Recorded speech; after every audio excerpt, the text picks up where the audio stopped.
சத்திய வேதம் பக்தனின் கீதம், சுத்தர்கள் போகும் பாதையின் தீபம், உத்தம மார்க்கம் காட்டும். சத்திய வேதம் பக்தனின் கீதம், சுத்தர்கள் போகும் பாதையின் தீபம், உத்தம மார்க்கம் காட்டும். வணக்கம் நேயர்களே, மை ஜீசஸ் தமிழ் தொலைக்காட்சியின் ஊடாக தமிழ் வேதாகம ஆராய்ச்சி மையம் வழங்கும் திருமறை தீபம் என்ற இன்றைய நிகழ்ச்சியில் ஒரு கலந்துரையாடலோடு உங்களை சந்திப்பதில் அதிக மகிழ்ச்சி அடைகிறோம். இயேசு, எங்கள் தெய்வமாகிய இயேசு ஒரு புராண கதாபாத்திரமா, இல்லை கற்பனை கதாபாத்திரமா, இல்லை சரித்திரத்தில் இந்த உலகத்திற்கு வந்து வாழ்ந்து ஜீவித்த ஒரு சரித்திர நாயகனா என்ற அந்த தலைப்பின் கீழ் இன்றைய தினம் நாங்கள் கலந்துரையாட இருக்கிறோம். எங்களோடு வேதாகம ஆராய்ச்சியாளர் பாஸ்டர் வசந்தகுமார் அவர்கள் இணைந்திருக்கிறார்கள். வணக்கம் பாஸ்டர். வணக்கம். இன்றைய நாளில் இந்த விஞ்ஞான வளர்ச்சியின் காரணமாக எந்த அளவுக்கு சாதகங்களுக்கும் அந்த அளவுக்கு பாதகங்களும் இருக்கிறது. குறிப்பாக ஒரு விசுவாசிக்கு சமீப நாட்களில் இன்டர்நெட்லும் சரி, நாங்கள் இன்டர்நெட் எடுத்தோம்னா யூடியூப்லேயோ இல்லை ஃபேஸ்புக்லேயோ அநேக காரியங்களில் பார்க்குற உலா வருகிற ஒரு குறிப்பிட்ட காரியம் விசுவாசிகளுடைய, எங்கள் நேயர்களுடைய விசுவாசத்தை ஒரு ஒரு ஒரு அசைக்கக்கூடிய விதத்தில் சில காரியங்கள் உலா வந்து கொண்டிருக்கின்றன. குறிப்பாக இயேசு ஒரு கற்பனை கதாபாத்திரமா, இல்லை ஒரு சரித்திர நாயகனா என்கிற ஒரு கேள்வி முன்வைக்கப்படுகிறது. அதன் தலைப்பில் தான் இந்த தினம் நாங்கள் கலந்துரையாட இருக்கிறோம். இயேசு உண்மையாக உயிரோடு இந்த உலகத்தில் வாழ்ந்தவரா, இல்லை கிறிஸ்தவர்களால் உருவாக்கப்பட்ட ஒரு கற்பனை கதாபாத்திரமா? அப்படி வாழ்ந்தவர் என்றால் எப்படிப்பட்ட ஆதாரங்கள் இருக்கிறது? இப்படியான கேள்விகள் எங்கள் விசுவாசிகளுக்கு வருகிற வேளையில் அவர்கள் எதை கொடுத்து எதை ஆதாரமாக வைத்து அவர்கள் இதற்கு இப்படியான கேள்விகளுக்கு முகம் கொடுக்க முடியும்? இப்பொழுது இயேசு கிறிஸ்தவர்களாகிய எங்களுடைய நம்பிக்கையின்படி மனிதனாக வந்த தெய்வம். அவர் மனிதனாக இந்த உலகத்திற்கு வந்து மனித சரித்திரத்தில் வாழ்ந்த ஒருவர். இப்ப வேதாகமத்தை நாம் பார்க்கும்போது அவர் இந்த உலகத்தில் வாழ்ந்த வரலாற்றை நாம் வாசிக்கின்றோம். எனவே இதை அடிப்படையாக வைத்து இந்த 21 நூற்றாண்டுகளாக கிறிஸ்தவர்களினுடைய நம்பிக்கை இயேசு மானிட சரித்திரத்தில் வாழ்ந்த ஒருவர். ஆனால் சமீப காலமாக வேதாகமம் ஒரு கற்பனையில் எழுதப்பட்ட ஒரு புராண கதை புத்தகம் என்கின்ற ஒரு சிந்தனை மேலைத்தேய நாடுகளில் அதிகமாக பரவி வருவது மாத்திரமல்ல, அது கீழைத்தேய நாடுகளிலும் அதனுடைய செல்வாக்கை இன்றைக்கு பார்க்கிறோம். ஆனாலும் இயேசு மனித சரித்திரத்தில் வாழ்ந்தவர் என்பதற்கு போதுமான சரித்திர ஆதாரங்கள் இருக்கின்றன. அவ்வளோ ஆதாரங்கள் இருந்தும் கூட இது சரித்திர ஆராய்ச்சியாளர்களின் கூற்றுகளின் படி இல்லை போதுமான ஆதாரங்கள் இல்லை என்றுதான் இவங்க சொல்றாங்க. இவர்கள் அப்படி சொல்கிறதற்கு ஒரு காரணம், வேதத்தில் தான் இயேசுவை குறித்து எழுதப்பட்டிருக்கிறது. வேதத்திற்கு வெளியில் வேறு எந்த ஒரு வரலாற்று ஆசிரியரும் இயேசுவை குறித்து எழுதவில்லை என்று சொல்கிறார்கள். அதான் என்ன சொல்றாங்க, நீங்க கிறிஸ்தவங்க தான், கிறிஸ்தவ நம்பிக்கை இருந்ததுன்னா நீங்க உங்களுக்கு ஆண்டவர் இருக்கிற மாதிரி தான் நீங்க எழுதுவீங்க, கிறிஸ்தவர் அல்லாதவர்கள் யாரும் எழுதலையே, அதுக்கு என்ன பதில் சொல்லுதான் சொல்லுங்க. ஆனால் இதை முழுமையாக எங்களால் ஏற்றுக்கொள்ள முடியாது. அதாவது இயேசுவை குறித்த குறிப்புகள் வேதத்திற்கு வெளியில் இருக்கின்ற சில வரலாற்று புத்தகங்களில், அதாவது கற்பனையில் இயேசுவை குறித்து எழுதப்பட்ட நிறைய கதைகள் இருக்கிறது. அந்த கதைகளை குறித்து நான் சொல்ல வரவில்லை, அதெல்லாம் கற்பனையில் எழுதப்பட்டது.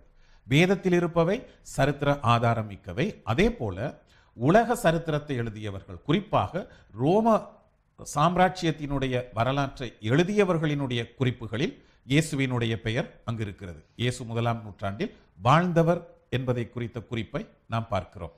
ஆனாலும் இயேசு அந்த காலத்தில் பாலஸ்தீனாவில் வாழ்ந்தார்.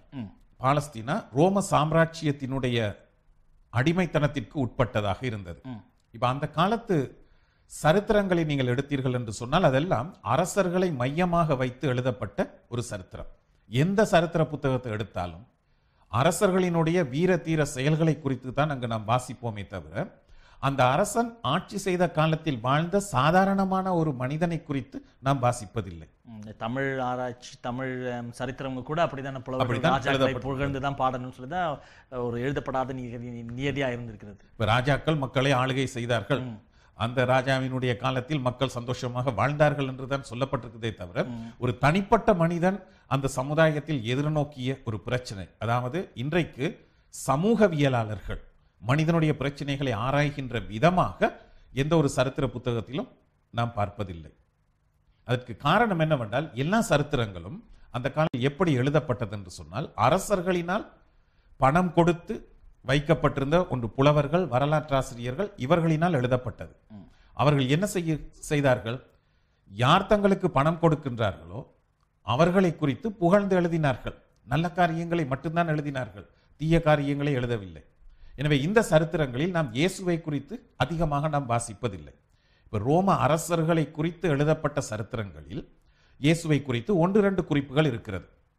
அந்த 1-2 குறிப்புகளும் கிறிஸ்தவத்திற்கும் இயேசுவுக்கும் ரோம அரசாங்கத்தோடு தொடர்பு ஏற்பட்ட நேரத்தில் அதை குறித்து நாம் வாசிக்கின்றோம். அந்த விதமாக ஒரு 3-4 வரலாற்றாசிரியர்கள் இயேசுவை குறித்து 1ஆம் 2ஆம் நூற்றாண்டுகளில் எழுதியிருக்கிறார்கள். இப்படியா அவங்க சொல்றப்ப அந்த 1ஆம் நூற்றாண்டுல எதுவுமே இல்லை, இப்படியா எழுதப்பட்ட இதில் எந்த ஒரு வரலாற்று நூலிலும் இயேசு என்கிற பெயர் குறிப்பிடப்படவில்லைன்னு சொல்லி தான் அவங்க சொல்றாங்க. இப்போ நீங்க சொல்றபடி பார்த்தோம்னா இல்லை, இப்படியான ஒரு ஆதாரம் இருக்குதுன்னு சொல்லி, கண்டிப்பா அந்த ஆதாரம் எப்படிப்பட்ட ஆதாரம் உங்கள்கிட்ட இருக்குதுன்னு சொல்லி நேயர்களுக்கும் நாங்கள் அறிய தருவோமானால் இப்படியான காரியங்களுக்கு அவங்களுக்கு பதில் கொடுக்கறதுக்கு கண்டிப்பா அவங்களுக்கு பயனுள்ளதா இருக்கும். பாஸ்டர், நாம் ஒரு சில வரலாற்று ஆசிரியர்களினுடைய குறிப்புகளை நான் வாசித்து காண்பிக்க விரும்புகிறேன். இப்போ டாசிட்டஸ் என்ற ஒரு ரோம வரலாற்று ஆசிரியர், டாசிட்டஸ், அவர் ஆசியாவினுடைய ஆளுநராக இருந்தார். அதாவது சின்ன ஆசியா, வேதத்தில் வருகிற ஆசியா மாகாணம் ரோம சாம்ராஜ்யத்தினுடைய ஒரு மாகாணம். அந்த மாகாணத்தில் 1ஆம் நூற்றாண்டில் ஆளுநராக பணிபுரிந்தவர். கிறிஸ்துவுக்கு பின் 115 அவர் ஒரு சரித்திர நூல் எழுதினார். ரோம தன்னுடைய காலகட்டத்து சரித்திரத்தை குறித்து எழுதுகிறார். உலகத்திலேயே மிகவும் நம்பகமானதாக கருதப்படுகிற ஒரு வரலாற்று நூல் அது. அதில் இன்றைக்கு 2 கையெழுத்து பிரதிகள் மட்டும் இருக்கிறது. அதில் எதை நாம் வாசிக்கிறோம் என்று சொன்னால், கிறிஸ்துவுக்கு பின் 64ஆம் ஆண்டு ரோம் நகரம் தீப்பற்றி எரிந்தது. இப்போ தமிழ்ல கூட ஒரு பழமொழி இருக்கு, ரோம் நகரம் தீப்பற்றி எரிந்த போது நீரோ மன்னன் பிடில் வாசித்துக் கொண்டிருந்தார். அந்த காலத்தில் என்ன நடந்தது என்று சொன்னால், ரோம அரசன் அவன்தான் ரோம் நகரத்துக்கு தீ வைத்தான். அந்த தீக்குள் மனிதர்கள் படுகின்ற வேதனைகள், அதாவது அதிலிருந்து தப்பித்து வருவதற்காக அவர்கள் போராடிய இந்த காரியங்களை எல்லாம் பார்ப்பதற்கு அவனுக்கு ஆசை. இது கிட்டத்தட்ட இன்னைக்கு இந்த சண்டை படங்கள் பார்க்கிற மாதிரி. ஒரு சண்டை படத்தை பார்க்கும்போது எப்படி உற்சாகத்தோடு அதை பார்க்கிறார்களோ, அந்த காலத்தில் படங்கள் இல்லை. 1-2 காரியங்கள் செய்தார்கள். ஒன்று, மனிதர்களை சண்டை பிடிக்க வைத்து பார்த்தார்கள். அது ஒரு விளையாட்டு, இன்றைக்கும் இருக்கிறது, மல்யுத்தம் போன்ற காரியங்கள். பிறகு தமிழ்நாட்டை பொறுத்த வரைக்கும் இந்த காளைகளை அடக்குகிற விளையாட்டு. இன்னும் ரோம அரசர்கள் மிகவும் கொடூரமானவர்கள். இதுக்கு ஆங்கிலத்தில் சொல்வார்கள் சேடிஸ்டிக் நேச்சர் என்று. அதாவது மற்றவர்கள் துன்புறுவதை பார்த்து மகிழ்கின்ற ஒரு குணம். இப்ப சில குடும்பங்கள்லையும் கூட கணவனுக்கு அந்த விதமான குணம் இருந்தா மனைவியை துன்புறுத்தி மனைவி படுகின்ற அந்த துன்பத்தில் சந்தோஷப்படுவார். சிலர் இந்த சிகரெட்ல சுடுகிறது, பிளேட் எடுத்து வெட்டுறது, இப்படி பல உதாரணங்களை நாங்கள் சொல்லலாம். இது மனிதனுக்குள் இருக்கின்ற சேடிஸ்டிக் நேச்சர். இப்ப ரோம சாம்ராஜ்யத்தில் அரசர்களுக்கு இந்த விதமான குணம் இருந்தது. அதனால தான் பசியோடு இருக்கின்ற மிருகங்களுக்கு மனிதர்களை தூக்கி போட்டு எப்படி அந்த மனிதர்கள் அந்த மிருகங்களோடு போராடி உயிர் இழக்கின்றார்கள், இதை பார்க்க அவர்களுக்கு ஒரு பரவசம். கிறிஸ்தவர்கள் அந்த காலத்தில் இப்படிதான் துன்புறுத்தப்பட்ட, கிறிஸ்தவர்களும் இதே விதமாக துன்புறுத்தப்பட்டார்கள். அப்ப திடீரென்று நீரோவுக்கு ஒரு ஆசை வந்தது, எப்படி ஒரு தீ விபத்துக்குள் ஒரு தீக்குள் மனிதன் அகப்பட்டால் அதிலிருந்து வருவான், அதை பார்க்க ஆசைப்பட்டான். அவன் நினைத்த விதமாக இல்ல, தீ ரோம் முழு நகரத்துக்கும் பரவியதன் நிமித்தமாக இதை யார் மீதாவது இந்த குற்றத்தை போடணும்.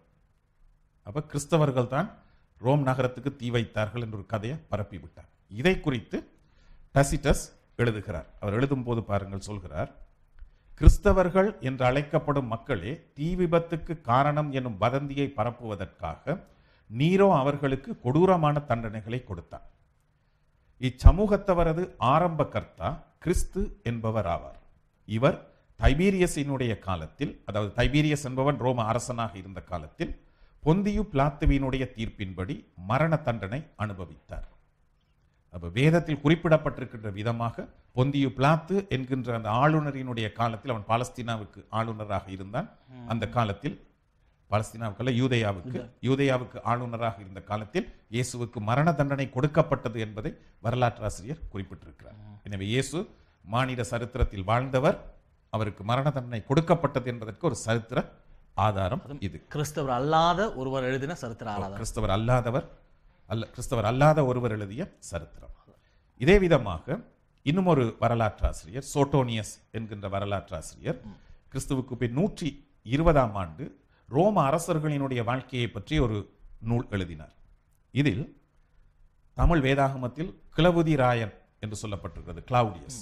அந்த அரசனை குறித்து சொல்லும்போது, அதாவது அந்த அரசன் என்ன செய்தான் என்றால், ரோம் நகரத்தில் இருந்த கிறிஸ்தவர்களாகிய யூதர்களுக்கும் கிறிஸ்தவர் அல்லாத யூதர்களுக்கும் இடையே கலவரம் ஏற்பட்டது. அந்த கலவரத்தின் போது எல்லா யூதர்களையும் அவன் ரோமை விட்டு வெளியேற்றினான். அப்போஸ்தலர் புத்தகத்திலும், குறிப்பாக அப்போஸ்தலர் 18ஆம் அதிகாரம் 2ஆம் வசனத்தில் நாம் அதை வாசிக்கலாம். எனவே அந்த சம்பவத்தை சோட்டோனியஸ் எழுதுகிறார். எழுதும்போது சொல்கிறார், கிறிஸ்து எனும் ஒருவன் காரணமாக யூதர்கள் மத்தியில் கலகம் ஏற்பட்டது. இதனால் சக்கரவர்த்தி கிளவுடியஸ் கிறிஸ்தவர்கள் அனைவரையும் ரோமை விட்டு வெளியேறும்படி கட்டளையிட்டான். இப்ப கிறிஸ்துவை ஒரு கற்பனை கதாபாத்திரம் என்று சொல்லவில்லை, கிறிஸ்து என்னும் ஒருவன் காரணமாக, அப்ப அவர் சரித்திரத்தில் வாழ்ந்த ஒரு நபர் என்பதை சோட்டோனியஸ் சுட்டிக்காட்டுகிறார். இதே விதமாக கிறிஸ்துவுக்கு பின் 111ஆம் ஆண்டு ரோம சாம்ராஜ்யத்தின் இன்னும் ஒரு மாகாணம், பித்தினியா என்கின்ற மாகாணத்தின் ஆளுநராக இருந்த பிளினியஸ், அவர் தன்னுடைய காலத்தில் இருந்த சக்கரவர்த்திக்கு ஒரு கடிதம் எழுதுகிறார்.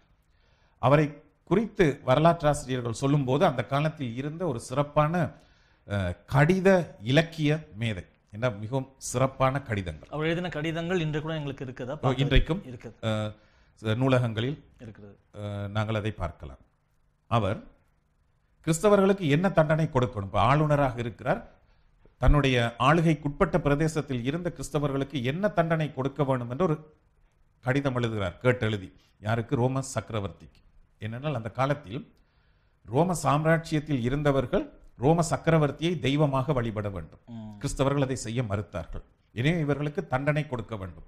அப்ப என்ன தண்டனை கொடுக்க வேண்டும் என்று கேட்டு ஒரு கடிதம் எழுதுகிறார்.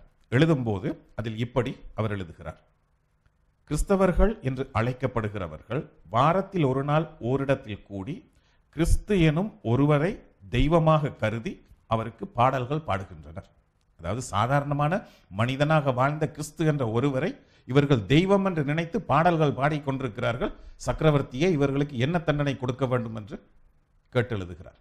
அந்த கடிதத்திலும் கிறிஸ்து என்பவர் ஒரு சாதாரண மனிதர், அவர் வாழ்ந்தவர் என்ற எண்ணத்தோடு என்ற அர்த்தத்தோடு அவர் அந்த கடிதத்தை எழுதுகிறார்.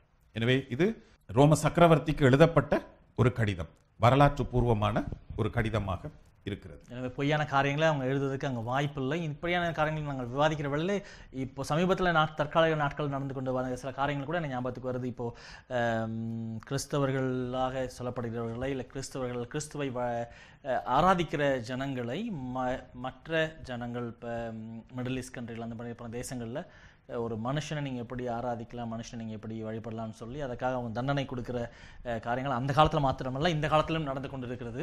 ஸோ அதனால் இப்போ இப்படியாய் அவர் எழுதி வைத்திருக்கிற நிமித்தமாக அவங்க கண்டிப்பாய் ஒரு வாழ்ந்த ஒரு மனுஷனுடைய சரித்திரத்தை அவங்க எதிர்க்கிறாங்கிறது தெளிவாக எங்களுக்கு புரியுது.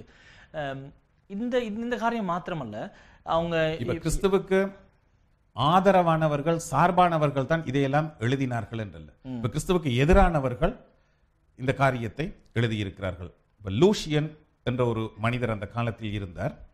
அவர் கிறிஸ்துவை நிந்தித்தவர், எதிர்த்தவர்.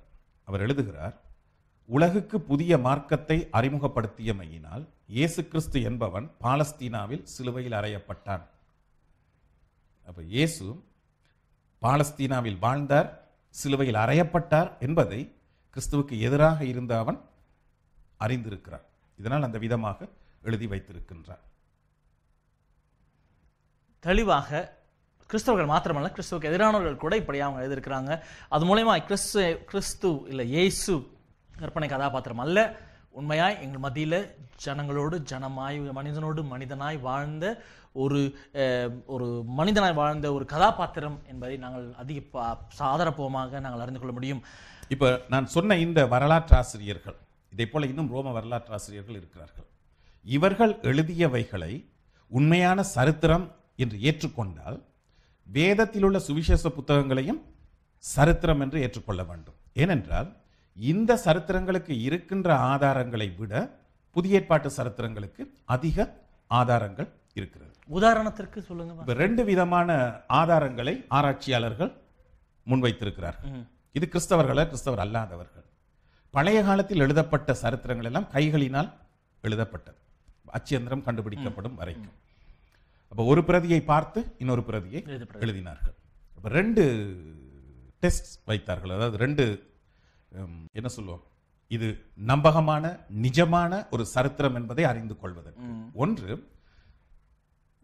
சம்பவம் நடந்த காலத்திற்கும் அந்த சம்பவத்தை எழுதிய காலத்திற்கும் இடையே இருக்கின்ற கால இடைவெளி.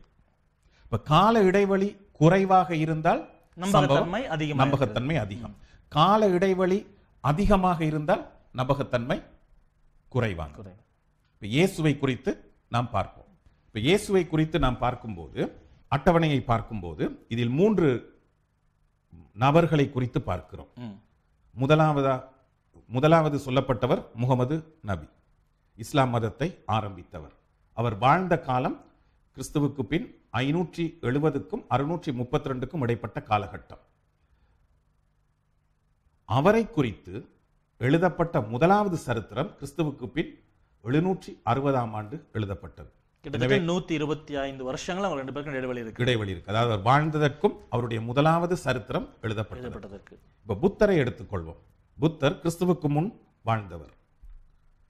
448ஆம் ஆண்டு பிறந்து 368ஆம் ஆண்டு கிறிஸ்துவுக்கு முன் மரித்தார்.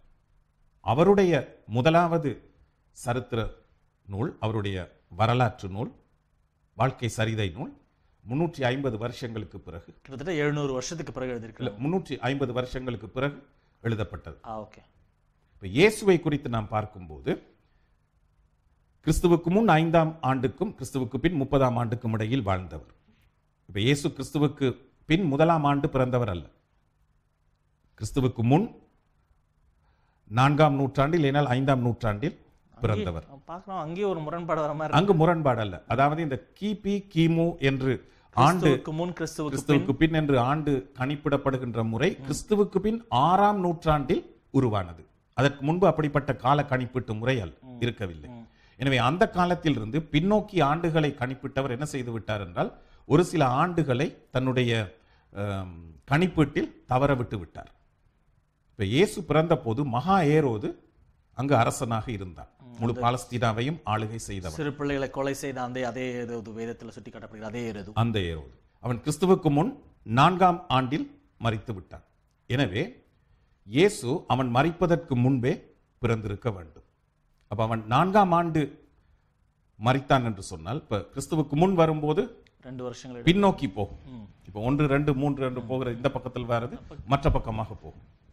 2 வயது பிள்ளைகளை கொலை செய்தார் சொன்னா, அப்ப அவர் கிறிஸ்துவுக்கு முன் 6வது வருஷம் பிறந்ததாக வரலாற்றின்படி 5ஆம் ஆண்டு, இல்லை என்றால் 6ஆம் ஆண்டு. 5ஆம் ஆண்டு என்று நாம் எடுத்தோம் என்று சொன்னால் 30ஆம் ஆண்டு அவர் மரித்து பிறகு பரலோகத்துக்கு போய்விட்டார்.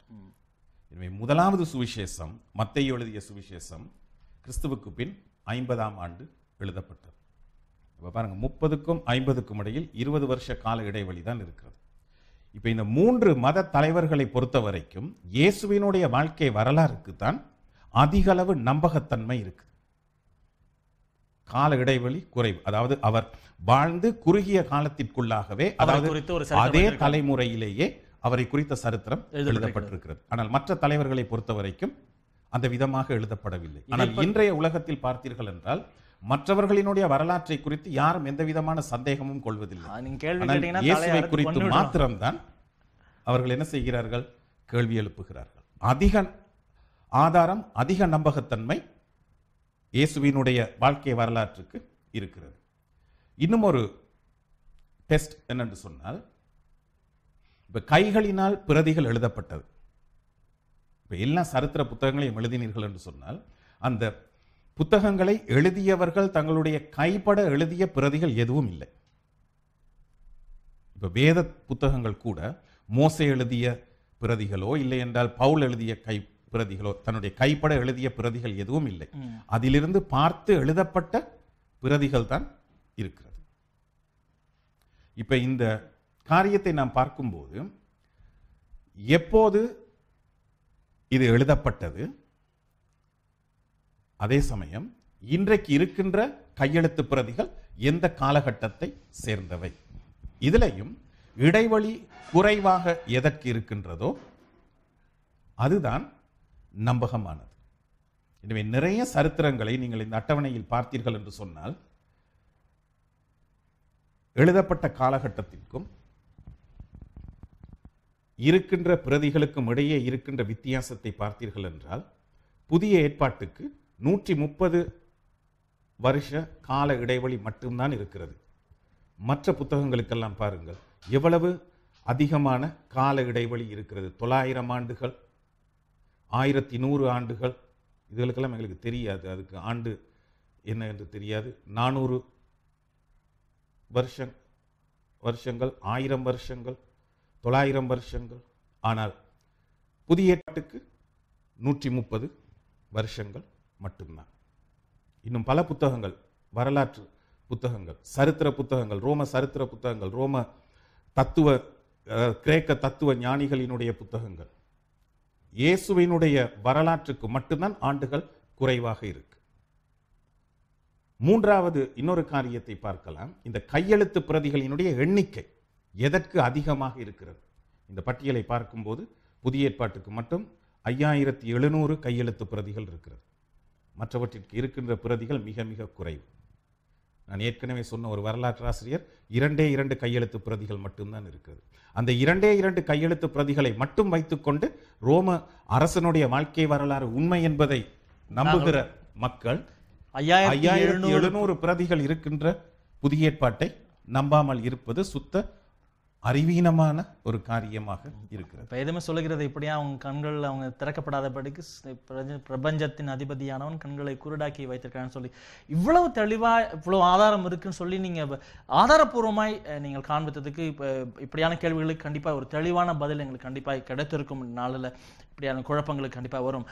இப்படியான வாதங்களை முன்வைக்கிறவங்க இன்னொரு காரியத்தையும் சொல்றாங்க. எப்படின்னா அந்த முதல் புதிய ஏற்பாட்டில் எழுதின 4 சுவிசேஷங்களும் ஒன்றுக்கொண்டு முரண்படுகிறதாகவும் அவைகள் எழுதப்பட்டது அவர்களால் எழுதப்படல, அவங்களுக்கு பிற்காலத்துல ஒரு பெயர் கொடுக்கப்பட்டது, இவங்களால யாராலும் எழுதி அவங்களுக்கு ஒரு பெயரை வச்சுட்டாங்கன்னு சொல்லி தான் அவங்களோட வாதத்தை முன்வைக்கிறாங்க. இப்படியா நாத்திகர்களா இருக்கிறவர்கள், கிறிஸ்துவத்தை எதிர்க்கிறவர்கள், இப்படியா விமர்சனம் செய்கிறவர்கள் இப்படியா வைக்கிறாங்க. அப்படியான கேள்விக்கு நாங்க எப்படி பதில் சொல்ல முடியும்? நாங்க நான் ஏற்கனவே சொன்ன காரியம், கிறிஸ்தவத்திற்கு எதிரானவர்களினுடைய சரித்திரத்தை எதை ஆதாரமாக வைத்து உண்மை என்று நம்புகிறார்களோ அதே காரணங்களை சுவிசேஷ புத்தகங்களுக்கு போடும்போது சுவிசேஷ புத்தகங்களுக்கு நம்பகத்தன்மை அதிகமாக இருக்கிறது. அப்ப அது மறுக்கப்பட முடியாத ஒரு உண்மை. இந்த அட்டவணையில் தெளிவாக நாம் அதை பார்க்கிறோம். இப்ப நாங்கள் சுவிசேஷ புத்தகத்திற்கு வரும்போது சில காரியங்களை நாம் தெளிவாக அறிந்திருக்க வேண்டும். ஒன்று, இந்த தலைப்புகள், மத்தேயு எழுதிய சுவிசேஷம், மாற்கு எழுதிய சுவிசேஷம், இந்த விதமான தலைப்புகள் எல்லாம் பிற்காலத்தில் போடப்பட்டது. இப்ப சுவிசேஷத்தை எழுதியவர்கள் அந்த விதமான பெயர்களை போடவில்லை. காரணம் என்னவென்று சொன்னால், தங்களுக்கு நன்றாக அறிமுகமான மக்களுக்கு அந்த புத்தகத்தை எழுதினார்கள். இப்ப மத்தேயு பாலஸ்தீனாவில் இருந்த யூத கிறிஸ்தவர்களுக்கு தான் நன்றாக அறிந்திருந்த மக்களுக்கு என்ன செய்தார்? அந்த சுவிசேஷத்தை எழுதினார். அப்ப அதனால அதுல பெயர் போட வேண்டிய அவசியம் இல்லை. இன்னொரு முக்கியமான காரியம், இந்த சுவிசேஷ புத்தகங்கள் பெயர் போடப்படாமல் எழுதப்பட்டிருந்தாலும் அவர்களினுடைய சீடர்கள், இல்லைனால் அவர்கள் யாருக்கு இந்த சுவிசேஷ புத்தகத்தை எழுதினார்களோ அவர்கள் என்ன செய்தார்கள்? இது உண்மையிலேயே யாரால் எழுதப்பட்டது என்பது பிற்கால சந்ததியினருக்கு தெரிய வேண்டும் என்பதற்காக அவர்கள் என்ன செய்தார்கள்? இது மத்தேயு எழுதிய சுவிசேஷம், மாற்கு எழுதிய சுவிசேஷம் என்ற பெயர்களை கொடுத்தார்கள். இப்ப யோவானுடைய சுவிசேஷத்தை பொறுத்த வரைக்கும் யோவானுடைய சீடர்கள், பொலிகாப், அதற்கு பிறகு இந்த மற்ற சீடர்கள் அந்த பெயர்களை போட்டார்கள். உண்மையில் யோவானுடைய சுவிசேஷத்தை யோவானுடைய சீடர்கள் தான் தொகுத்து எழுதினார்கள். அப்படி எழுதும் போதுதான் யோவான் தன்னுடைய சுவிசேஷத்தை எழுதும் போது தன்னுடைய பெயரை தான் இடம்பெறுகின்ற சம்பவங்களில் குறிப்பிடவில்லை. ஏன்னா அது தான் யார் என்பதை வெளிப்படுத்துவது யோவானுடைய நோக்கம் அல்ல. இயேசுவை குறித்து தான் எழுத வேண்டும். இது இன்றைக்கு இருக்கிற எழுத்தாளர்களை போல இல்லை. இன்றைக்கு இருக்கிற எழுத்தாளர்கள் தங்களை பற்றி தான் அதிகமாக சொல்வார்கள், இயேசுவை குறித்து ஒன்றுமே சொல்லாமல் இருப்பார்கள். அது அப்போஸ்தலர்களுக்கும் இன்றைய காலகட்ட எழுத்தாளர்களுக்கும் இடையே இருக்கிற ஒரு பெரிய வித்தியாசம். அது ஒரு துரதிர்ஷ்டவசமானது. அவருடைய சீடர்கள் என்ன செய்தார்கள்? இயேசுவினுடைய மார்பில் யோவான் சாய்ந்திருந்ததன் நிமித்தமாக கடைசி ராப்போஜனத்தின் போது அவர்கள் என்ன செய்தார்கள்? இயேசுவுக்கு அன்பாயிருந்த சீடன் என்று குறிப்பிட்டிருக்கிறார்கள். அந்த சீடனை குறித்து சில குறிப்புகள் அவர்கள் எழுதியிருக்கிறார்கள். பாருங்கள், இவைகளிலும் இயேசு சரித்திரத்தில் வாழ்ந்த ஒரு நபர் என்பதற்கான ஒரு ஆதாரங்களாக தான் நாங்கள் இதை பார்க்கிறோம் அல்லவா? இப்போது இப்போ நாம் பார்க்கும்போது யோவான் 19ஆம் அதிகாரம் 34, 35 வசனங்கள். இயேசு சிலுவையில் அறையப்பட்ட போது ஒரு போர் சேவகன் விலாவில் ஈட்டியால் குத்துகிறான்.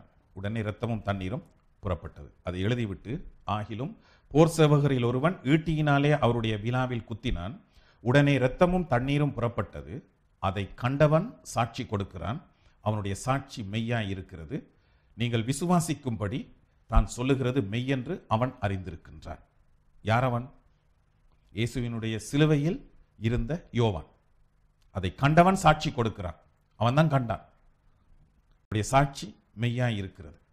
இதே விதமாக யோவான் 21ஆம் அதிகாரத்தில் 23, 24 வசனத்தில் பேதுருவையும் யோவானையும் குறித்து அங்கு ஒரு காரியம் நடைபெறுகிறது. நீ என்னை நேசிக்கிறாயா என்றெல்லாம் பேதுருவிடத்தில் கேட்கிறார். அப்புறம் யோவான் இடையில வருகிறார். யோவானை குறித்து சொல்கிறார். பேதுரு யோவானை குறித்து கேட்டபோது தன்னை குறித்து இயேசு எல்லாம் சொல்லிவிட்டார். எனவே இவன் காரியம் என்ன என்று கேட்கும்போது இயேசு சொல்கிறார், நான் வருவரைக்கும் இவன் இருக்க எனக்கு சித்தமானால் உனக்கு என்ன என்று சொல்கிறார். அதனால அந்த சுவிசேஷ புத்தகத்தை தொகுத்து எழுதிய யோவானுடைய சீடர்கள் எழுதுகிறார்கள், ஆகையால் அந்த சீஷன் மரிப்பதில்லை என்கின்ற பேச்சு சகோதரருக்குள்ளே பரம்பிற்று. இயேசு அப்படி சொன்னதுனால, நான் வரும் வரைக்கும் இவன் உயிரோடு இருப்பது எனக்கு சித்தமானால் உனக்கு என்னன்னு கேட்டதுனால. ஆனாலும் அவன் மரிப்பதில்லை என்று இயேசு சொல்லாமல், நான் வருமளவும் இவன் இருக்க எனக்கு சித்தமானால் உனக்கென்ன என்று சொன்னார். அந்த சீஷனே இவைகளை குறித்து சாட்சி கொடுத்து இவைகளை எழுதினவன். அவனுடைய சாட்சி மெய் என்று அறிந்திருக்கின்றோம். அப்ப யோவான் கொடுத்த சாட்சி, இயேசுவை குறித்து கொடுத்த சாட்சி மெய்யானது என்பதை யோவானுடைய சீடர்கள் அங்கு குறிப்பிட்டிருக்கிறார்கள். யோவான் எழுதிய சுவிசேஷத்தில் அது மேலதிகமாக பிற்காலத்தில் யோவானுடைய சீடர்கள் எழுதிய காரியம். இப்போது யோவான் தன்னுடைய சுவிசேஷத்தை குறித்து என்ன சொல்கிறார் என்று பார்க்க வேண்டும். 20ஆம் அதிகாரம் 30ஆம் வசனத்தில் சொல்கிறார், இந்த புஸ்தகத்தில் எழுதியிராத வேறு அநேக அற்புதங்களையும் இயேசு தம்முடைய சீடர்களுக்கு முன்பாக செய்தார். அதெல்லாம் கண்கண்ட காரியங்கள், அதாவது மனிதர்களுடைய கண்களினால் கண்ட காரியங்கள் தான் அங்கு எழுதப்பட்டிருக்கிறது. இப்ப யோவான் தன்னுடைய நிருபத்தில் 1ஆம் நிருபம் 1ஆம் வசனத்தில் இப்படி எழுதுகிறார், ஆதி முதல் இருந்ததும் நாங்கள் கேட்டதும் எங்கள் கண்களினாலே கண்டதும் நாங்கள் நோக்கி பார்த்ததும் எங்கள் கைகளினாலே தொட்டதுமாயிருக்கிற ஜீவ வார்த்தையை குறித்து உங்களுக்கு அறிவிக்கிறோம். தனிப்பட்ட விதத்தில் அவர் அனுபவித்த, அவர் உணர்வுபூர்வமாக மனித பூர்வமாக அவர் செய்த காரியங்களை தெளிவாக சொல்றாருலாங்க. தெளிவாக சொல்றார். கண்டது, கேட்டது, தொட்டது, இதற்கெல்லாம் யோவான் உபயோகித்த வார்த்தை கிரேக்க மொழியில் சரீர பிரகாரமான அனுபவத்தோடு சம்பந்தப்பட்டது. இது ஆவிக்குரிய விதத்தில் மாத்திரமல்ல, இல்ல, இது ஒரு ஆவிக்குரிய தரிசனத்தில் கண்டதல்ல, சரீர கண்களினால் கண்டது, தன்னுடைய சரீர கைகளினால் தொட்டது. இயேசுவை நாங்கள் தொட்டு பார்த்திருக்கிறோம். இயேசுவும் சொல்கிறார், நான் உயிர் தெழுந்ததற்கு பிறகு தோமாவிடத்தில் தொட்டுப்பார், நான் தான் என்பதை அறியும்படிக்கு தொட்டுப்பார். எனவே அப்படிப்பட்ட சரித்திரத்தில் நிஜமாக வாழ்ந்த ஒருவரை குறித்து நாங்கள் எழுதுகிறோம், கற்பனையில் எழுதவில்லை என்று சொல்கிறார். பிறகு யோவான் 1ஆம் அதிகாரம் 14ஆம் வசனத்தில் அவருடைய மகிமையை கண்டோம், மறுரூபமலை அனுபவத்தை குறித்து சொல்கின்றார். அதுவும் சரீர பிரகாரமான கண்களில் கண்டதை குறித்து எழுதுகிறார். எனவே யோவான் தன்னுடைய சுவிசேஷத்தில் எழுதிய அத்தனை காரியங்களும் இயேசுவோடு இருந்த யோவான் தன்னுடைய கண்களினால் கண்டவற்றையும் தன்னுடைய காதுகளினால் இயேசுவினுடைய வார்த்தைகளை கேட்டு என்ன செய்திருக்கின்றார்? அவைகளை எழுதியிருக்கின்றார். அவைகள் உண்மையானவை என்பதை அவருடைய சீடர்கள் சாட்சி கொடுத்திருக்கிறார்கள். எனவே அது ஏற்றுக்கொள்ளக்கூடிய நிஜமான ஒரு சாட்சியாக இருக்கிறது. இவ்வளவு தெளிவாக அவர்கள் சொல்லியிருக்கிற வேளையில் இப்படியாய் பார்க்கிற இப்படியா வேதத்திற்கு எதிராக ஆராய்ச்சி செய்கிறவர்களுடைய பார்வைக்கோ இல்லை ஞானத்திற்கோ கண்களுக்கோ ஏன் இப்படியான காரியங்கள் தெரியாமல் போகிறது என்பது பரிதாபத்துக்குரிய ஒரு விஷயமாகத்தான் நாங்கள் பார்க்க வேண்டும் இல்லை சொல்றீங்க. அதாவது கிறிஸ்தவத்திற்கு எதிரானவர்கள் இன்றைக்கு பல்வேறு விதமான காரியங்களை படங்களாக எடுக்கின்றார்கள், புத்தகங்களாக வெளியிடுகின்றார்கள். எத்தனையோ காரியங்கள் மேலைத்தேய நாடுகளில் நடைபெறுகிறது. இதெல்லாம் என்ன செய்கிறது? மேலைத்தேய நாடுகளில் இருக்கின்றவர்கள் கிறிஸ்தவத்தை விட்டு வழி விலகி போவதற்கு பிசாசு கொண்டு வந்திருக்கின்ற ஒரு காரியமாகத்தான் இருக்கிறது. நவீன விதமான தந்திரமான ஒரு முறை. இப்பொழுது லூக்கா எழுதிய சுவிசேஷத்தை நாம் எடுத்துக்கொள்ள வேண்டும். ஏன்னா லூக்கா சுவிசேஷத்தை குறித்து பல குற்றச்சாட்டுகள் இருக்குது. சரித்திர ரீதியாக இது சரியான ஒரு சுவிசேஷமா இல்லையா என்கின்ற ஒரு கருத்து இருக்குது. இப்ப லூக்காவினுடைய சுவிசேஷத்துல நான் பார்க்கிற காரியம், இயேசுவை குறித்த இல்லைனால் ஆதி சபையை குறித்த அப்போஸ்தலருடைய நடவடிக்கைகள் புத்தகத்தில் எழுதும் போது அந்த சம்பவங்கள் நடைபெற்ற காலத்தில் ரோம அரசர்களாக இருந்தவர்கள் யார், ஆளுநர்களாக இருந்தவர்கள் யார் என்று அரச அதிகாரிகளினுடைய பெயர்கள் எல்லாம் அங்கு குறிப்பிடப்பட்டிருக்கிறது. இது கற்பனையில் எழுதப்பட்டதல்ல. 1ஆம் அதிகாரம் முதல் 4 வசனங்களிலும் லூக்கா தன்னுடைய சுவிசேஷத்திற்கு ஒரு அறிமுகம் கொடுக்கின்றார். அந்த அறிமுகத்தை நாம் வாசிக்கும் போது மகா கணம் பொருந்திய தெயோப்பிலுவே என்று ஆரம்பிக்கின்றார். அந்த மகா கணம் பொருந்திய என்கின்ற வார்த்தை அந்த காலத்தில் அரச அதிகாரிகளை அழைக்கின்ற ஒரு முறை. எனவே தெயோப்பிலுவே, தியோபிலஸ், அவரை தெயோப்பிலுவே என்று தமிழில் மொழிபெயர்த்திருக்கிறார்கள். தியோபிலஸ் ரோம அரசில் அதிகாரியாக இருந்தவர். அவருக்கு இந்த சுவிசேஷத்தை எழுதுகிறார்.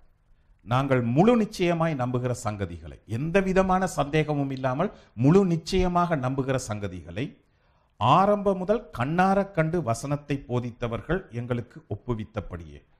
யார் இந்த ஆரம்பத்திலிருந்து கடைசி வரைக்கும் சம்பவங்களை கண்ணார கண்டவர்கள்? இயேசுவினுடைய சீடர்கள். இப்ப லூக்கா இயேசுவோடு இருந்தவர் அல்ல. ஆனால் இயேசுவினுடைய சீடர்கள் தங்களுடைய கண்களினால் கண்ட காரியங்களை எங்களுக்கு அறிவித்திருக்கின்றார்கள். அதை குறித்து அநேகர் சரித்திரம் எழுத முற்பட்டிருக்கிறார்களாம். 3ஆம் வசனத்தில் சொல்கிறார். 2ஆம் வசனத்தில் எங்களுக்கு ஒப்புவித்தபடியே அவைகளை குறித்து சரித்திரம் எழுத அநேகர் ஏற்பட்டபடியினால் ஆதி முதல் எல்லாவற்றையும் திட்டமாய் விசாரித்தறிந்த நான். கேட்டது மாத்திரமல்ல, அவரும் அதுக்கு ஆராய்ச்சி செய்துதான் ஆதி முதல் எல்லாவற்றையும் திட்டமாய் விசாரித்தறிகிற நானும் உமக்கு உபதேசிக்கப்பட்ட விசேஷங்களின் நிச்சயத்தை நீர் அறிய வேண்டும் என்று அவைகளை ஒழுங்காய் உமக்கு எழுதுவது எனக்கு நலமாய் தோன்றிற்று என்று சொல்கிறார். இப்ப சீடர்கள் என்ன செய்தார்கள்? கண்களினால் கண்டவற்றை லூக்காவுக்கு சொல்லி இருக்கிறார்கள். அவர் என்ன செய்தார்? அந்த காரியங்கள் எல்லாம் உண்மையா என்பதை ஆராய்ந்து பார்த்திருக்கிறார். அவர் ஒரு வரலாற்று ஆசிரியர், ஒரு வைத்தியர். எனவே அந்த ஆராய்ச்சி செய்கின்ற திறமை அவருக்கு இருந்தது. சம்பவங்கள் நடைபெற்ற மனிதர்களோடு அவர் தொடர்பு கொண்டு விஷயங்களை உறுதிப்படுத்தியதற்கு பிறகு அதை எழுதியிருக்கிறார். உதாரணத்திற்கு தேவதூதன் மரியாளோடு பேசிய காரியங்கள் தேவதூதனுக்கும் மரியாளுக்கும் மட்டும்தான் தெரியும். அப்ப அந்த காரியங்கள் மரியாளிடத்தில் கேட்டு எழுதியிருக்கிறார். எனவே ஆராய்ச்சி செய்து எழுதியிருக்கின்றார். இந்த லூக்கா சுவிசேஷத்தில் இந்த விதமான சரித்திர ஆராய்ச்சி குறிப்புகள் இருக்கிறது நிமித்தமாக சர் வில்லியம் ரம்சே என்கின்ற ஒரு புதைபொருள் ஆராய்ச்சியாளர் ஐரோப்பிய, அமெரிக்க, பிரித்தானிய பல்கலைக்கழகங்களில் 9 கலாநிதி பட்டம் பெற்றவர். அதாவது சும்மா இந்த காசு கொடுத்து வாங்கின பட்டம் இல்லை, சும்மா கௌரவமாக கொடுக்கப்பட்ட பட்டம் அல்ல. இதெல்லாம் படித்து ஆராய்ச்சிகள் மூலமாக பெற்றுக்கொண்ட பட்டங்கள். மிகப்பெரிய ஒரு கல்வி மேதை, கிறிஸ்தவத்திற்கு எதிராக இருந்தவர். அமெரிக்க பல்கலைக்கழகம் அவரை பாலஸ்தீனா பகுதிக்கு அனுப்பியது என்னத்திற்காக வென்றால், இந்த லூக்கா சுவிசேஷமும் அப்போஸ்தலருடைய நடவடிக்கைகள் புத்தகமும் சரித்திர ரீதியாக பிழையானது என்பதை நிரூபிப்பதற்கான ஆதாரங்களை கண்டுபிடித்து வா. எனவே இதற்காக அவர் பாலஸ்தீனாவுக்கு வந்தார். பைபிள் பிழைன்னு சொல்லி கண்டுபிடிச்சிட்டு அனுப்பிச்சிருக்காங்க, நிறைய பணம் கொடுத்து. அப்படி நிறைய காரியங்கள் பல்கலைக்கழகங்கள் செய்கிறது. நிறைய ஆராய்ச்சிகள் அப்படி மேற்கொள்கிறார்கள். ஆனால் இவர் மேற்கொண்ட அத்தனை ஆராய்ச்சிகளும், சரித்திர ஆராய்ச்சிகள், புதைபொருள் ஆராய்ச்சிகள், இவருக்கு பெரிய அதிர்ச்சியை ஏற்படுத்தியது. ஏனென்று சொன்னால், லூக்கா குறிப்பிடுகின்ற அத்தனை வரலாற்று குறிப்புகளும் சரியானவை என்பதை அவர் தன்னுடைய ஆராய்ச்சியில் கண்டுகொண்டார். அதன் நிமித்தமாக அவர் இயேசு கிறிஸ்துவையே ஏற்றுக்கொண்டார். இயேசு கிறிஸ்துவை ஏற்றுக்கொண்டு தன்னுடைய ஆராய்ச்சியினுடைய பல காரியங்களை புத்தகங்களாக அவர் வெளியிட்டிருக்கிறார். எதுக்கு எதிராக அனுப்ப சொன்னாங்களோ அதுக்கு சார்பாக மாறினது மாத்திரமல்ல, அதற்கு இன்னும் ஆதரவாக இன்னும் ஆணித்தரமான ஆதாரங்களை வைக்க முற்பட்டிருக்கிறார். அதை ஆராய்ந்து பார்க்கும்போது அந்த உண்மைகளை கண்டுகொள்வார்கள். அதற்கு பிறகு அதிலிருந்து அங்கும் இங்கும் அவர்களால் அசைய முடியாது. எனவே லூக்கா சுவிசேஷம் வரலாற்று ரீதியாக சரியானது, எந்த சரித்திர பிழையும் அதில் இல்லை என்பதை அவருடைய ஆராய்ச்சிகள் சுட்டிக்காட்டி இருக்கிறது. அவருடைய ஆராய்ச்சிகள் மட்டுமல்ல, இன்னும் பலருடைய ஆராய்ச்சிகள். தெளிவாக இப்படியாய் வேதத்தை வரலாற்று பூர்வமாக நாங்கள் பார்த்தாலும் ஆதாரத்தோடு இந்த தினம் நீங்கள் எங்களுக்கு தெளிவாக எங்களுக்கு சொல்லியிருக்கிறீங்க. இது கற்பனை கதை அல்ல, இயேசு ஒரு கற்பனை கதாபாத்திரம் அல்ல, மனிதர்களோடு மனிதராய் வாழ்ந்த ஒரு தெய்வம் என்பதை துரதிருஷ்டவசமாக சிலர் இப்படியாய் அதனுடைய ஆணி வேரை அணுகாதத்தின் நிமித்தமாக, பாதியிலே நிற்பதன் நிமித்தமாக, அவர்களுக்கு இந்த காரியங்கள் தெரியாமல் போவதன் நிமித்தமாக இன்னும் விசுவாசத்துக்குள்ள வர முடியாமல் இருக்கிறார்கள். நாங்கள் இங்கே இப்படியா நம்ம கலந்துரையாடல் செய்வதெல்லாம் பார்க்கிற நேயர்கள் தங்கள் விசுவாசத்தில் வழி தவறி போய்விடாமல் இருப்பதற்கு உதவும். அது மாத்திரமல்ல, இப்படியாய் இதை நம்பிக்கொண்டு இன்னும் தெய்வத்தில் வராதவர்களுக்கு வருவதற்கு ஒரு வாய்ப்பாக இந்த நிகழ்ச்சி கண்டிப்பாய் அமையும் என்று நான் விசுவாசிக்கிறேன். அது மாத்திரமல்ல, கிறிஸ்தவர்கள் கிணற்று தவளையாக இருக்கக்கூடாது. அதாவது நான் எதை வைத்து சொல்கிறேன் என்றால், கிறிஸ்தவர்கள் வெளி உலகத்திற்கு வந்து உலகத்தில் இருக்கிறவர்கள் என்ன விதமான சிந்தனைகளோடு, கிறிஸ்தவத்தை குறித்த என்ன விதமான அபிப்பிராயங்களோடு, கருத்துக்களோடு இருக்கின்றார்கள் என்பதை அறிந்து கொள்ள வேண்டும். இப்போ உதாரணத்திற்கு, வீடுகளுக்கு வந்து கதவை தட்டி ஜெகோவா விட்னஸ், யெகோவா தான் கடவுள், இயேசு கடவுள் இல்லை என்று சொல்கிறவர்கள் வரும்போது அநேக கிறிஸ்தவர்கள் என்ன செய்கிறார்கள்? அவர்கள் வேதத்தில் காண்பிக்கின்ற வசனங்கள் உண்மை என்று நம்பி யெகோவாவின் சாட்சியின் பக்கமாக போய்விடுகிறார்கள். அது பிழையான ஒரு உபதேசம் என்பதை கூட அறிந்து கொள்ள முடியாத நிலையில் சில கிறிஸ்தவர்கள் இருக்கிறார்கள். சமீபத்தில் சிலர் என்பதை விட அநேகர் நாங்கள் சொல்ல வேணும், அதுதான் நிதர்சனம். எனக்கு ஒரு அனுபவம் இருக்கிறது. அதாவது நினைக்கிறேன், ஒரு 5-6 வருஷங்கள், 7-8 வருஷங்களுக்கு முன்பு நான் பிரான்ஸ்க்கு போயிருந்த போது ஒரு வீட்டில் தங்கி இருந்தேன். அப்போ அவர்கள் ஒரு வேத பாடம் படிக்கின்றார்கள். என்னோடு இன்னொரு ஊழியரும் இருந்தார். அப்போ ஏதோ டிகிரி கோர்ஸ், வேதாகம இறையியல் கல்வி படிக்கிறார்கள் என்று நிறைய காரியங்களை சொல்லிக் கொண்டிருந்தார்கள். அவர்களோடு நான் பேசிக் கொண்டிருந்த போது அவர்கள் சொல்கிற நிறைய காரியங்கள் வேதத்துக்கு முரணான காரியங்களாக இருக்கிறது என்ற ஒரு எண்ணம் ஏற்பட்டது. அப்போ நான் அவர்களிடத்தில் கேட்டேன், என்னத்தை படிக்கிறீங்க, நோட்ஸ் ஏதாவது இருக்கா தாங்க. இப்போ அந்த நோட்ஸ்களை எல்லாம் கொண்டு வந்தார்கள். அந்த நோட்ஸ்களை வாசித்து பார்த்த போது எனக்கு ஒரு அதிர்ச்சி. அது அமெரிக்காவில் மிகவும் பிரபலமாக இருக்கிற ஒரு வேத புரட்டு உபதேசமான மோமன் என்கின்ற ஒரு கடைசி கால பரிசுத்தவான்களினுடைய சபை என்று வரும்.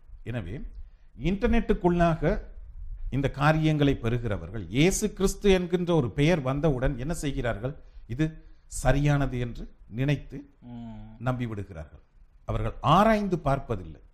அப்ப அந்த கிணத்துக்குள்ளிருந்து நாங்கள் வெளியில வந்து விஷயங்களை ஆராய்ந்து பார்க்க வேண்டும். அப்படி ஆராய்ந்து பார்க்கும் போதுதான் எது சரி எது பிழை என்று தெரியும். கண்டிப்பா அப்படி ஆராய்ந்து பார்த்தா தான் என்ன நடக்குதுன்னு தெரியும். உதாரணத்திற்கு இப்போ ஜெகோவா விட்னஸ் சமீப காலங்களில் கொடுக்குற ஒரு புத்தகம், இந்த ரயில்வே ஸ்டேஷன் என்னன்னு பார்த்தீங்கன்னா சென்ட்ரல் லண்டனில் முக்கியமான இடங்களில் சந்திப்புகள் என்ன அவங்க கொடுக்குற புத்தகத்தின் தலைப்பு என்னன்னா, what does Bible really teach. நீங்கள் இதை எடுத்து பின்பக்கத்தை திரும்பி பார்த்தீங்கன்னா பார்க்குற வரைக்கும் அது JWன்னு போட்டிருக்கும். அது பார்க்குற வரைக்கும் அது வந்து ஒரு கிறிஸ்துவ எழுத்துல போட்டிருப்பாங்க, அதை யாரும் பார்க்கவும் முடியாது. அது கிறிஸ்துவை பற்றின புத்தகம் மாதிரி தான் தெரியுது. ஸோ அப்படியான புத்தகங்கள் மூலமாய் தவறாய் வழிநடத்தப்பட்டுவிடக்கூடாது என்பதற்காகத்தான் இப்படியா ஒரு கலந்துரையாடல் நாங்கள் இது ஏற்பாடு செய்திருக்கிறோம். கண்டிப்பா இந்த கலந்துரையாடல் அநேகருக்கு பயனுள்ளதாய் இருந்திருக்கும் என்று நான் கண்டிப்பா விசுவாசிக்கிறேன். சொன்ன விஷயத்தினால எனக்கு இன்னொரு சம்பவமும் ஞாபகத்துக்கு வருது. பல வருஷங்களுக்கு முன்பு இலங்கையில ஒரு நாள் ஒருத்தர் ஒரு வீடியோ கேசட், அந்த காலத்துல வீடியோ கேசட் தான் இருந்தது, ஒரு வீடியோ கேசட் கொண்டு வந்தார். என்னதென்று எடுத்து பார்த்தேன். இயேசுவை குறித்த ஒரு படம் என்றார். என்ன படம் என்று கேட்டேன். The Last Temptation of Jesus Christ. அவர் துபாயில வாங்கி இருக்கிறார். இந்த படத்தை போய் ஏன் வாங்கினீங்கன்னு கேட்டேன். இல்ல பாஸ்டர், சர்ச் ஆக்களுக்கு இயேசுவை குறிச்ச ஒரு படம் துபாயில வாங்கின காட்டலாம். நான் சொன்னேன், நீங்க இந்த படத்தை பார்த்தீங்களான்னு. இல்ல பார்க்கல, இயேசுவை குறித்த படத்தை பாருங்க, ஜீசஸ் கிரைஸ்ட்னு போட்டிருக்கு. அவர் அதை போட்டு பார்த்திருந்தா அவர் சில நேரங்களில் ஹார்ட் அட்டாக் வந்து செத்து போயிருப்பார். அது இயேசுவை குறித்து மிகவும் இழிவான விதத்தில் எடுக்கப்பட்ட ஒரு படம்.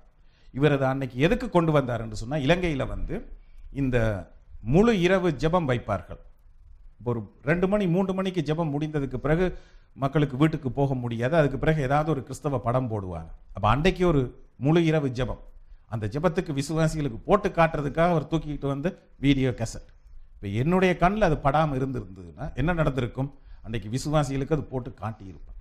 அதை விசுவாசிகள் பார்த்திருந்தா அவரை கல்லெறிஞ்சே விசுவாசிகள் கொண்டு போட்டிருப்பாங்க. இப்போ பாருங்கள், ஊழியர் அவருக்கே தெரியல, இது என்னதென்று தெரியாத ஒரு நிலை.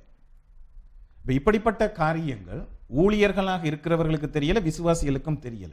இதனால விசுவாசிகள் இந்த விதமான காரியங்களை உலகத்துல வாங்கி பார்க்கும்போது பிழையான வழிகளுக்குள் போய்விடுகிறார்கள்.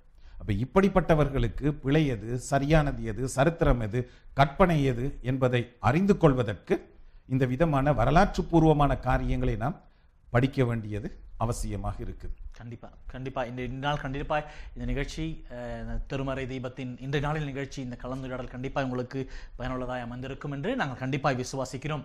கண்டிப்பா பாஸ்டர், நன்றி. கண்டிப்பா இப்படியாய் இந்த நாளில் இந்த மை ஜீசஸ் தமிழ் தொலைக்காட்சியில் ஊடாக தமிழ் வேதாகம ஆராய்ச்சி மையம் வழங்கிய திருமறை தீபத்தின் இன்றைய கலந்துரையாடலில் கலந்து கொண்ட உங்களுக்கு இந்த நிகழ்ச்சி பயனுள்ளதாய் இருந்திருக்கும் என்று நாங்கள் நிச்சயமாய் விசுவாசிக்கிறோம். மீண்டும் மற்றொரு திருமறை தீபம் நிகழ்ச்சியில் உங்களை சந்திக்கும் வரை உங்களிடமிருந்து விடைபெற்றுக் கொள்கிறோம். நன்றி, வணக்கம்.